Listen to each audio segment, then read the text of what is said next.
আসসালামু আলাইকুম। দেখেন আমাদের এই অঞ্চলে কি পরিমাণ কুয়ার চাক রেখে দেওয়া হয়। এই চাকগুলো কিন্তু চলে যাচ্ছে কুষ্টিয়া, ঝিনাইদহ, রাজবাড়ী বিভিন্ন গ্রাম অঞ্চলে। এখানে প্রায় 15টির মতন এরকম ব্যাপারী আছে যারা বিভিন্ন জায়গা থেকে চাকগুলো সংগ্রহ করে নিয়ে আসে। তারপর এই চাকগুলো বিভিন্ন জায়গায় যে বিজ্ঞাপন দেওয়া আছে, বিজ্ঞাপন অনুযায়ী তাদের কাছে তথ্য চলে আসে যে ভাই আমার কিছু চাক দরকার।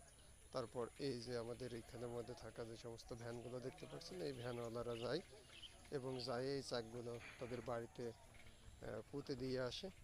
এভাবে করেই এরকম 20-25টা ভ্যানওয়ালার কিন্তু তাদের সংসারগুলো চলতেছে খুব সুন্দরভাবে। ধন্যবাদ সবাইকে।